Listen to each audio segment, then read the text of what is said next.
नमस्कार, आप देख रहे हैं भारत 24x7 पर दिन भर की 25 बड़ी खबरें। पीएम मोदी पहली रैपिडेक्स ट्रेन को आज दिखाएंगे हरी झंडी। 100 किलोमीटर प्रति घंटे की रफ्तार से दौड़ेगी ट्रेन। प्रधानमंत्री मोदी ऑनलाइन टिकट खरीदकर इस ट्रेन के पहले यात्री बनेंगे। उनके साथ ट्रेन में स्कूली बच्चे सवार होंगे। पीएम मोदी ने 8 मार्च 2019 को दिल्ली गाजियाबाद मेरठ कॉरिडोर की आधारशिला रखी थी। इजराइल के हवाई हमले में पूरे परिवार के साथ मारा गया हमास का प्रमुख नेता। इजराइल डिफेंस फोर्स ने गाजा पट्टी में हमास के प्रमुख नेता महिसन के ठिकान पर बमबारी कर ध्वस्त कर दिया, जिसमें उसका पूरा परिवार मारा गया। हमास की जड़ें उखाड़ने की तैयारी में इजराइल। अब अरब देशों के एकजुटता पर संकट। इजराइल हमास संघर्ष ने अरब देशों और इजराइल के बीच संबंध सामान्य होने की प्रक्रिया को रोक दिया है। इजराइल चाहता है कि दोबारा कोई भी आतंकी संगठन उसकी सीमाओं में घुसकर नागरिकों या सुरक्षा बलों पर बड़े पैमानों पर हमला करने की जुर्रत ना कर पाए। दिल्ली हाईकोर्ट ने कहा, अपनी मर्जी से किसी को गिरफ्तार नहीं कर सकता ईडी। दिल्ली हाईकोर्ट ने कहा है कि ईडी अपनी इच्छा अनुसार किसी व्यक्ति को गिरफ्तार नहीं कर सकता। न्यायमूर्ति ने कहा कि गिरफ्तार किया गया व्यक्ति पीएमएलए के तहत अपराध का दोषी है, न कि किसी अन्य अधिनियम के तहत। इसरो चीफ एस सोमनाथ का बड़ा बयान। प्रज्ञान रोवर से जुड़ी उम्मीदें अभी बाकी है। भारत का मिशन चंद्रयान सफलता के नया आयाम गढ़ रहा है। इसरो चीफ सोमनाथ ने कहा कि प्रज्ञान रोवर से जुड़ी उम्मीदें अभी बाकी है। दुनिया के पहले पुरुष गर्भ निरोधक टीके का भारत में सफल परीक्षण।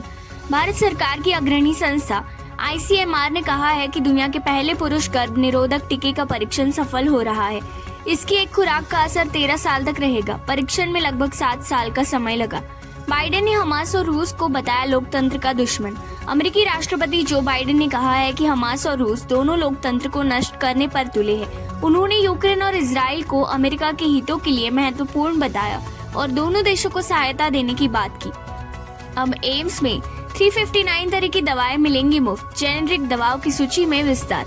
दवाओं की कमी को देखते हुए एम्स ने अपनी सूची में 63 दवाएं जोड़ दी है। फार्मेसी में उपलब्ध दवाओं में अभी तक 296 थी, जो नए फैसले के बाद बढ़कर 359 हो गई है। हिमाचल के कई भागों में 2 दिन बारिश बर्फबारी। केलांग में घास पर बर्फ। गुरुवार को राजधानी शिमला सहित प्रदेश भर में हल्के बादल छाए रहने के साथ धूप खिली रही। केलांग में न्यूनतम तापमान -0.9 डिग्री सेल्सियस दर्ज हुआ। 25 अक्टूबर तक ऐसा मौसम रहने की संभावना। 5 दिन के नवजात शिशु ने 3 बच्चों को दिया जीवन दान। गुजरात के सूरत शहर में एक 5 दिन के नवजात शिशु ने अपने अंग दान कर 3 बच्चों को नया जीवन दिया है। इस बच्चे का जन्म 13 अक्टूबर को एक निजी अस्पताल में हुआ था, लेकिन उसके माता पिता की खुशी उस वक्त जाती रही जब डॉक्टर ने उन्हें बताया कि बच्चा ब्रेन डेड है। विराट कोहली के शतक से जीता भारत विश्व कप में लगातार चौथी जीत। कोहली के शतक की बदौलत भारत ने बांग्लादेश को हराकर लगातार चौथी जीत हासिल की।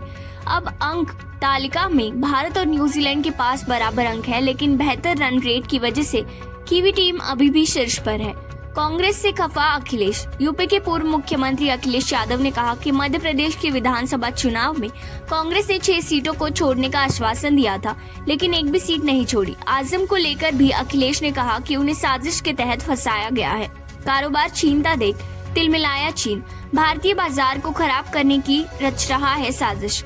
भारत में त्योहारी सीजन के दौरान चीन द्वारा भारतीय मार्केट में लगभग 85,000 करोड़ रुपए से 1 लाख करोड़ तक का कारोबार किया जाता है। भारत सरकार के कड़े नियमों के चलते कई चीनी कंपनियां व्यापार करने की स्थिति में नहीं है। हीरानंदानी के एफिडेविट पर महुआ मोइत्रा का आरोप दस्तखत करने के लिए किया मजबूर। बीजेपी के आरोपों पर टीएमसी नेता महुआ मोइत्रा विवादों में है। इस बीच दर्शन हीरानंदानी का एक हफलनामा सामने आया है, जिसमें उन्होंने कहा है कि महुआ ने उनसे अपनी लॉगिन आईडी और पासवर्ड शेयर किया था ताकि मैं उनकी तरफ से सवाल कर सकूं। खालिस्तानी आतंकी निज्जर की हत्या पर विवाद के बीच कनाडा ने भारत से 41 राजनयिकों को वापस बुलाया। भारत कनाडा के बीच हरदीप सिंह निज्जर की हत्या के बाद शुरू हुआ विवाद थमने का नाम नहीं ले रहा। कनाडा ने भारत की ओर से अपने राजनयिकों की संख्या कम करने की समय सीमा खत्म होने से पहले अपने 41 राजनयिकों को वापस बुला लिया है। टाटा ग्रुप में बड़े बदलाव की तैयारी। 7 कंपनियों के विलय को मिली मंजूरी। NCLT ने टाटा स्टील लिमिटेड के साथ विलय को मंजूरी दे दी है।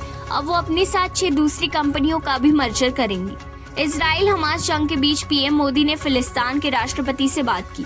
प्रधानमंत्री मोदी ने फिलिस्तीन के राष्ट्रपति महमूद अब्बास से फोन पर बात की।